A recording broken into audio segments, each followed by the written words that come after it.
NDA was already Jawhar there. Sircar with us, of course, Rajya Sabha member and great personality from the Trinamool Congress. Mr. Sircar, thank you for joining us. Are you doing better than expected, that you expected, or this is, I mean, you're really 31 out of 42 seats. Huge improvement, 9 more than last time. Congratulations. Why is this happening? Oh, sorry, you're on mute. You're on mute. You have to unmute, actually. Okay. Ah, lovely. Yeah, I can hear. Thanks. We knew we would get 30, despite whatever the Modi pollsters have been saying. Can you hear me? Yeah. Now, lovely. Thank you. Okay. Now, we were confident, and as you remember, the CM had come out quite sharply yesterday, saying that this is a bunch of lies. We knew, I mean, the pollsters, on the basis of which stock market made a lot of money yesterday, was a bunch of lies. We knew a bunch of lies because we knew all along that we would surely cross the last year's thing. So we were the TMC, the Chief Minister and Abhishek were confident that we would touch 30 or cross 30. Okay. Now, the reasons for it are many. Okay. Go ahead. No, sorry. I just was... We can hear you, Mr. Sircar. Please carry on. Very clear. Okay. The first is the sincerity with which small schemes had been executed in favor of the woman, in favor of the depressed, and also the support given to the, let us say, the all classes of Bengalis, all classes of people in Bengal, which includes the Muslims. Now, for some weird reason, the BJP is failing to understand why is there so much amity between the Bengali Hindu and the Bengali Muslim. They just can't figure it out because they are on the West India mode of thinking. So they have understood the game wrongly from day one. But we have gone through hell. Hell because 6 to 7 different strangleholds. 6 to 7 different strategies were used against us. Number one, the maximum amount of fund cut was on Bengal selectively. We haven't got any funds for the poor for the last 2 years, which has hurt the people of Bengal. It has backfired on them. Number two, the courts have played a rather questionable role, and the game was up when the most vocal of the judges decided to take off his black robes and put on saffron. So you can understand the nexus between the section of the courts and the BJP. This also gave the government a bit of an advantage in the sense that people could understand that the courts are pouncing on the TMC as they have never pounced on any other, let us say, state or party, except perhaps the up in recent times. How's the judge doing who stepped down and joined the BJP the next day? Do you have any data on his constituency?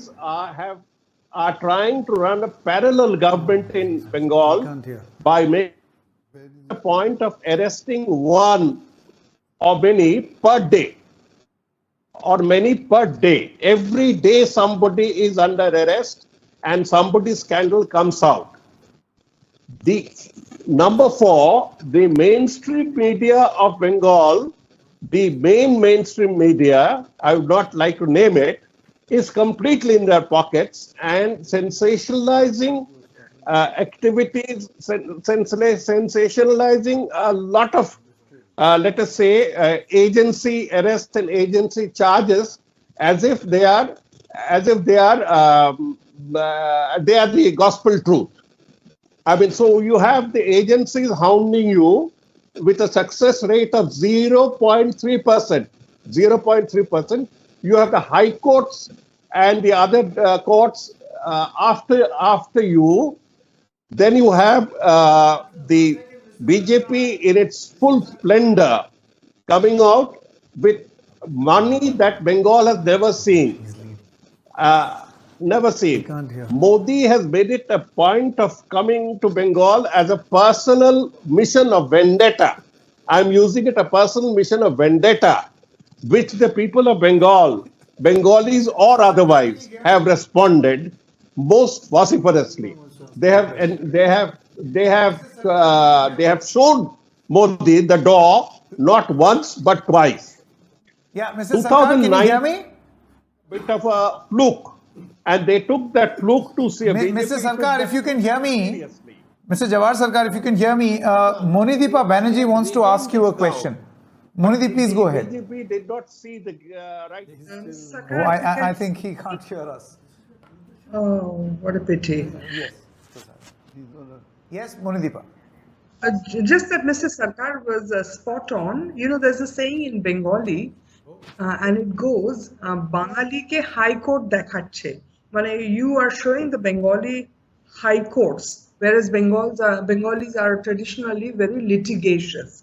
So Mr. Sarkar may have a point in the way the courts sort of played a role and became an issue in this election. We had the case of Mr. Justice Abhijit Ganguly, who just quit his job as a judge and then turned into a BJP candidate within days of his retirement, or early retirement, or whatever it was.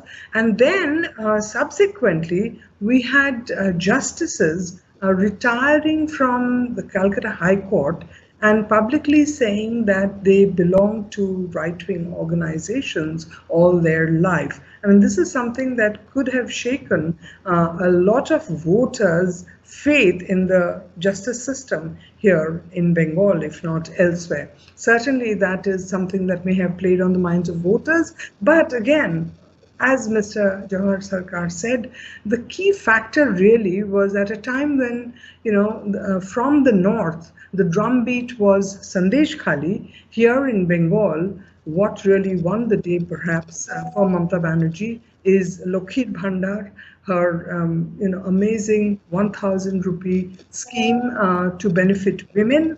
50% of voters in Bengal are women, and we can assume that a huge percentage of Bengal's women have voted with the Trinamool Congress. The minority factor is also very important. You're absolutely right. Sandesh Khali is one of those scams. Sandesh Khali is a pre-planned scam of a proportion and of a viciousness that independent India has hardly seen. It was mainly an optical operation supported by a mainstream TV channel, followed by other TV channels and newspapers, and blown completely out of proportion. People who have broken the law are being punished and will be punished. But the thing about women and all that, for a party that supports Revanna, for a party that supports Brijbhushan Singh, I mean, it's scandalous. They wanted to cover up their side of their depredations by conjuring, if I may use the term, by conjuring and by exaggerating a local incident. They have lost the Sandesh Khali assembly seat, which is a slap.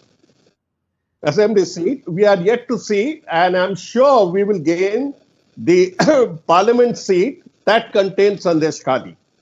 So the conspiracy that is being hatched, imaginary incidents, exaggerated happenings, poison spread all over through the Godi media, all over India, so that all over India actually comes to believe that Sandesh Khali was the worst disaster that has happened in Indian politics or something. that the TMC is a completely back-footed party. I mean, they sort of, you see, they did it in 2021 as well, when all my friends from Delhi told me that you have lost. I said, no, we haven't lost. We will win 2021 elections. And this Amit Shah went on to say that he would get 220. He didn't even get 1/3 of 220. He didn't get 1/3 of 220. They don't stop lying. That's a problem. You know, people like us who are otherwise not prone to politics had to take on to the ground to see that such depredations upon civil society, such depredations, such devastations of constitutional principles are resisted. And even if that entailed joining a political party. One can't be sitting on the fence all the time. So one had to take it up. And I'm glad that the TMC has got its lost ground back and pushed back the BJP, despite all its anti-Muslim tirade, despite every attempt to break the Muslim vote. But I must say that the left and the Congress also played a rather unsatisfactory role. Mr. The Sircar, left actually flirted with the communal elements. Yeah, Mr. Sircar, if you can hear me. The Muslims, they left nothing unturned Okay. to sabotage the prospects of the TMC. Their supporters supported Mr. Sircar, the BJP, you know what? Let's do one thing. What you see on screen is the vote share vis-a-vis 2019. I think it will also be a very good comparison to